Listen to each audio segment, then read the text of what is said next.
How are you doing today? So I'm hoping that you've done a great, you have had a great day so far and you enjoy your family. So how are you using your Easter for? What could it be useful? I know there's many things that you could be doing. You could be going on vacations, especially if you're having kids and they're on holiday right now. So you can take some time to rest for yourself. You can also enjoy some downtime, traveling. There's many things that you could be doing, right? And that's absolutely perfect.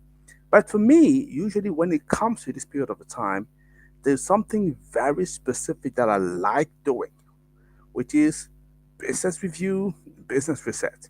And I know it's slightly different to the topic that we've been discussing the last few weeks, but I thought, let's do something a little bit different. Have a little bit of a reflection on what we could be doing to improve our businesses.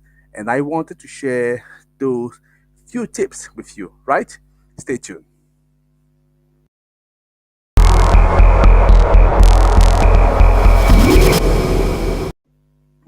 Hello, everybody. So, how are you doing today? My name is Tony Chu. I'm the founder and CEO of Renewables in Africa. Our job is very simple.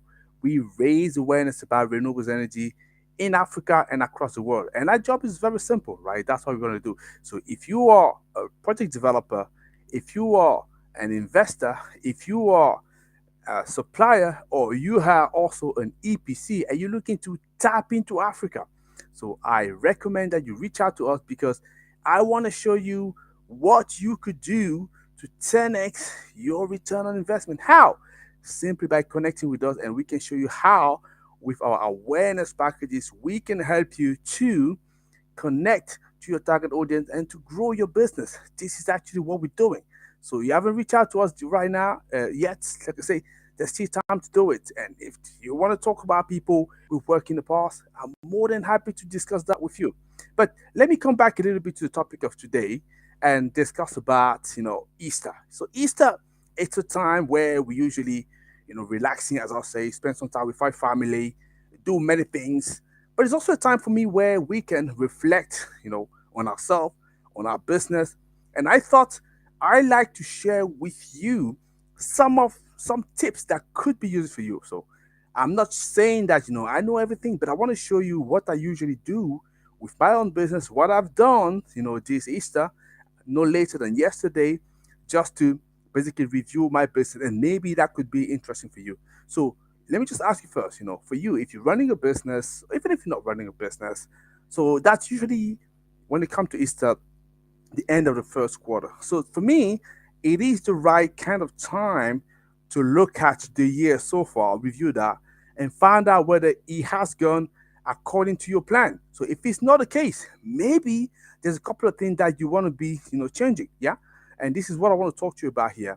So for me, when it comes to this period of time, so I like to review what we've done as a business and see whether we are on track to achieve our objective until the end of the year, or there's few things that we need to change. And guess what? Most of the time, there are things that need to change.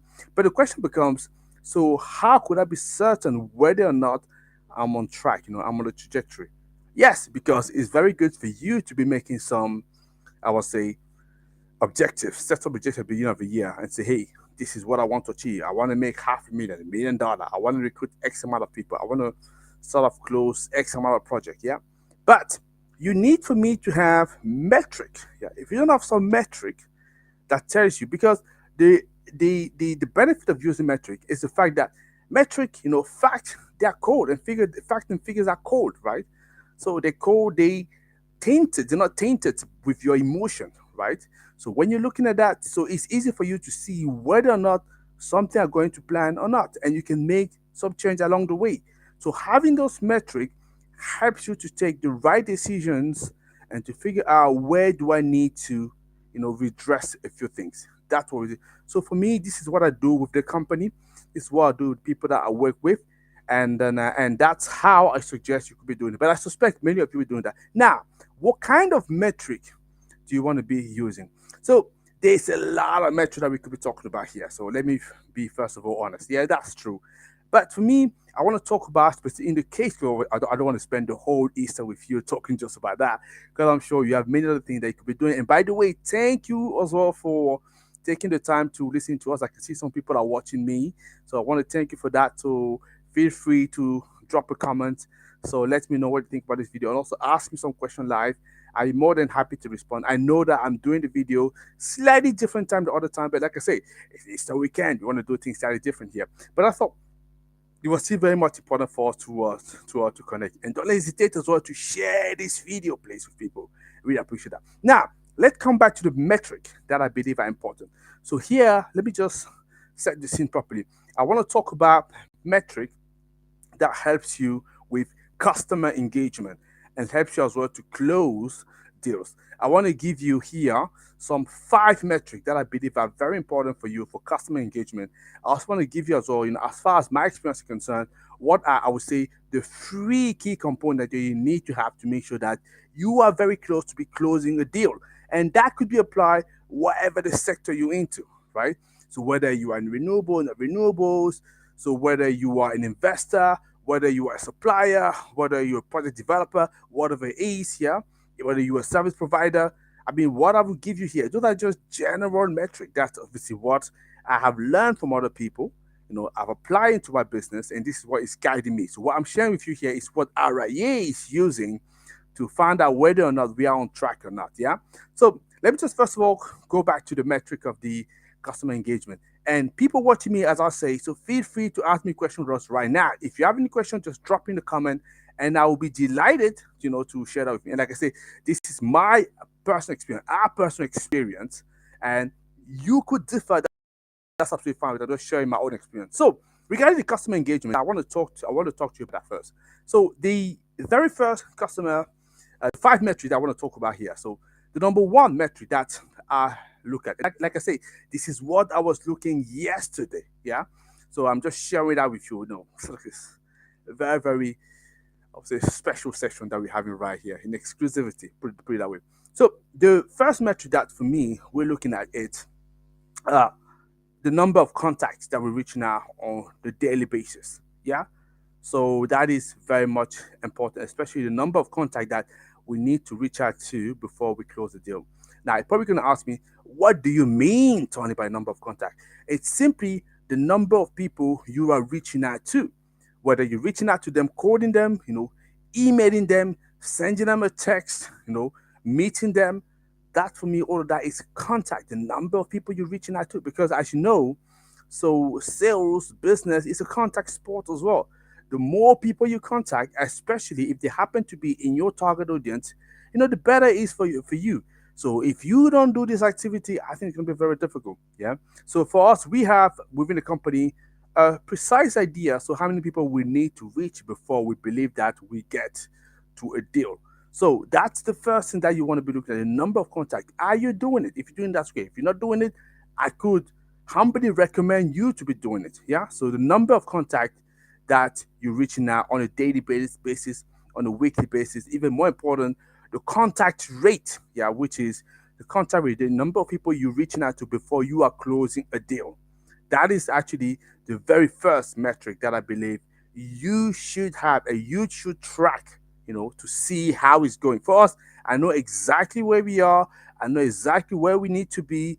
And I could tell yesterday whether or not we're on track. So are we on track? So you allow me to say that I'm not necessarily going to be respond to that just right now, because these are obviously confidential information for the company. But what I can share with you is this is something that you want to be sharing. So now the second metric that I'm using, for the business, it's very important as well. It's the appointment rate. Yeah, the appointment rate is important because let me just explain. For you to get a deal, right, you need first of all to meet people, to have some kind of appointment, meeting with them, talk to them, and after that you go into demo. Yeah, so obviously you close the deal, and there you go, right? So the appointment rate, it is telling me as well, where I am. It tells me whether I'm on track or not. And also from experience, from our company, but also other people that we see the best, the best company out there, the benchmark, we know where we need to be, especially looking at the kind of industry you're into. Because obviously, whether you're a service industry or you are a supply industry, depending where you are, metric could be different. So you need to know those numbers. If you don't know those numbers, how could you know for sure that you are actually making progress? So the appointment rate is important, which is the number of appointments that you need to make also to to close the deal. You can also see the number of appointments that you are making compared to the number of contacts that you had. So how many of those contacts, those people you're reaching out to before you actually have an appointment? Because like I say, an appointment, it means that you're moving in a direction of travel that will take you towards the sale, isn't it, right? Because how could you close any deal for a product or service if you don't at some point in time sit down and talk to the person? This is what I call the appointment. So that's the second metric that I'm looking at. Very, very important. Are you doing it? If not, let me kindly recommend that to you, if I may. So the third piece of metric that I'm using here, so it's simply for me the demo, rate, demo ratio rate. What I call a demo here is a demo rate. The presentation is when you actually now presenting what is your product, your service to the person that you believe is solving a potential problem that you have identified or a need they have expressed. Yeah, because when you meet people, you discuss with them. Hopefully, if you've done the I would say the qualification nicely, right? So you will have an idea what is the challenge that they are having, and hopefully, if you also sort of target it properly, the people, the audience, so you will know which one of the product that you have is actually responding to their needs and how you can help them. So, but once you've identified that, so you've met the person, you've taken them to an appointment. Now you want to demonstrate what is your product, so what is your service. That's something that you need to be doing. And again, looking at the benchmark that you've established for the industry, for other people, you should be knowing for your business where it needs to be, what it needs to be, for you to know whether you're on track or you're not on track. Yeah. So I give you an example. Let's imagine, for example, that you were saying, okay, for me to to double the rate of my business. So most likely that means if I'm looking at what I was doing, as contact rate, a year ago last year, and also the appointment rate and also demo rate. So to double in the size of my business, most likely one of the easy solutions could be just double those metrics. See as much use as possible. You know, have twice as much appointment, twice as much, demo. So what you could do then, it essentially either you become a lot more effective, or you may decide to recruit somebody else. Yeah, that's why it gives you an idea how you want to be growing. Because a lot of people, what I found out is they just say, "Hey, I want to double my business, I want to triple my business," but they have no idea how to actually do it. It's actually become hollow. It's not actually a serious target, because once you've taken an objective, you decide where you want to go. Now, what is the plan for you to do it? You know, if you're saying that I want to double, but you applying the exact same method that you've had before, guess what? I'm not the one who actually described the definition of giving the definition of insanity, right? We're doing the same thing over and over again, and you're expecting change. This is not what's no what's going to happen. So this metric guides you as to whether or not you're on track or not. If you're not on track, especially first quarter of the year, it may be time to be changing, isn't it? Yeah, that's fine. So let's carry on. So that was actually the third metric. I talked about the contact rate. I talked about the appointment rate. I talked about the demo rate, the demo rate, the presentation rate. So the fourth one that I want to talk about here is, you guessed it, is the closing ratio. So how many deal are you closing? Right? So looking at all the demo that you are making, how many will end up in a deal? That gives you an idea where you are. Yeah, exactly. So if you want to double, triple, the easy way to do that was actually double, triple the rate that you're having right now, or maybe to hire a lot more people, or to become a lot more, effective, you with the same number of people that you have. So this is the fourth metric that you want to be doing. And as I say, no later than yesterday, I was looking at that. First of all, my personal metric, those personal metrics apply to me. Then obviously to the rest of the team I'm working with, to see are we on track or not on track. And guess what? As soon as we back to work, which obviously for us we're always working. Let me put it that way.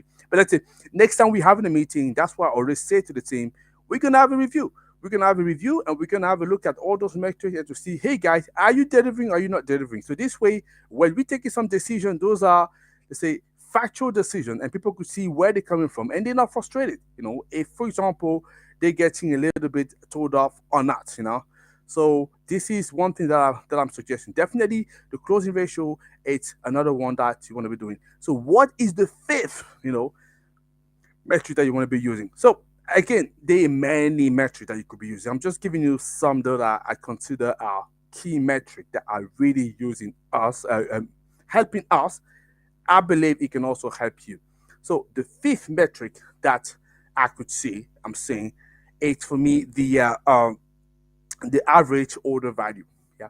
So looking at the number of customer that I have, so number of deal I've closed.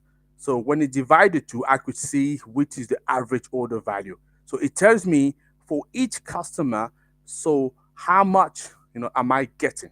And this also give me an idea. If, for example, I'm saying that I want to hit 100,000 at the end of the year, and I want 10 customer bringing me 10,000. Yeah, I know that is actually doable. So that was my target. Now, when I'm looking at the actual data that the business is giving me, I can see, am I reaching those 10 customers? Yes, no. Okay. Each of those customers, are they bringing me 10,000? Yes, no, that's fine. Okay. Now, if I don't do 10 customer, right? If I'm not on track to have 10 customer, I may have only two, but does each of them give me 50,000 for me to hit the target? You want to compare that. So these are the kind of metric that I was going for me for my business yesterday. So now I have, as I'll speak to you now, a very precise idea where I'm standing. And I know if the year carry on this way, I know where I'm gonna end up. Now I have an idea what I need to do to make things going better. Yeah, so this is actually what I'm saying. So those are the five methods that I have. I'm just gonna recap that very quickly. Number one, you definitely want to make sure that you look at the contract rate, the number of people that you're reaching out. So before you can close the deal, that's fine. The appointment rate, that's a number of appointment that you're making still to reach a deal. But you also want to find out how many of those contacts actually end up in an appointment that you want to look at that. Then number three, what you want to look at that is actually the demo rate, the presentation rate. How many of those appointment actually lead to a demo, because if you don't do a demo, how could you get the customer buy your product or service? You want to show what your product is all about. So that for me is the third. So the fourth, as I talked to you about, it's about looking at what is here the closing ratio. So how many of those demo ends up in a deal? Very important. Can I improve it or not? Obviously, you want to improve it, right? Always, yeah. You can't say that I want to decrease it. Maybe in some circumstances it could be the case, but most likely it won't be the case. And the fifth one, as I talked to you about here, is the average order value. So if you have those five metrics, it gives you an idea whether or not you're moving in the direction of travel. Yeah, that's fine. That's what we're doing. So let me just also wrap up a little bit. I don't want this video to be a little bit too long. So I want to sort of end up as well, not end up just quite yet. I want to talk to you about the free element, not free, free like that. Yeah. So I hope you get your Easter egg, right? So after that, I'm gonna go and eat mine. Yep. So the free, I would say, component that you usually want to see before you close the deal. So this again, things that I've learned, I experimented in my business, and I know they are actually true for me. So the number one thing you want to make sure that is there any urgency. So if you're making a demonstration of your product or services and the person doesn't express any kind of urgency, say, yeah, we'll do that, we see in the next 2 months, 3 months. Yeah, why not? That's nice. Guys, you need to put in some kind of urgency there, you create some kind of urgency, because if you don't do that, you know, they will take forever to take a decision. No good. The second thing that we want to do, are you talking to the right person? Is it a decision maker? If it's not a decision maker, you will spend months, taking over and over. You're never gonna get a decision, obviously. So make sure if you're not a decision maker, you want to find out how you can get introduced to the decision maker or bring the decision maker into the conversation. That's very, very important. And number three, you want to find out, do they have the money to actually afford your services? Do they? Some people, they will look at what you're doing, they will love to have it. They definitely could see how beneficial it is, but they just don't have the money. They're very, very far away from that. So if you don't have that, it's gonna be difficult for you to make it to have a deal. So definitely you want to make sure that, as I said, number one, urgency, decision maker, and you want also to ensure that they have the money to go with it. So those are the kind of tips that I wanted to share for today for this very special Easter session. So hopefully that was actually kind of very useful to you. I know that it was a little bit of a impromptu, a little bit. The topic was slightly different than what we usually talked about, but I thought for this Easter, so that was my Easter gift for you. That was my egg wisdom for Easter. And then I wanted to help you a little bit. Hopefully, you would enjoy it. Hopefully, it will be useful when you're reviewing your business as well. And I decided whether or not those metrics indicate that you're on the right direction of travel or not. So that's what I had to say for today. But let me know as well. So if you're struggling, for any of those metrics, yeah. So I bet one way or another, you may not have enough opportunity to connect with your target audience. And this is where I want to talk to you. I want to talk to you. Yeah. So if you're struggling with that, you don't know how to reach out to your target audience, you're not visible enough to them. That's what I mean. If you don't have enough contact rate, guys, that means they don't know that you exist. They can't follow you. If that's the case, guys, what are you waiting for? I definitely want to be talking to you. But let me just end up on this note. Say that I wish you a very happy Easter 2024. I can't wait to talk to you very soon. So don't hesitate to send me a message, to reach out to me personally, to drop a comment. So that'll be fine to share this video. And I truly will appreciate that. That's all I have to say for those Easter egg of wisdom, for 2024 and for your business growth. And it'd be a pleasure for me to talk to you next week. But don't forget, for tomorrow we have one day, one concept idea. Guys, happy Easter, and I'll see you next time. Bye bye.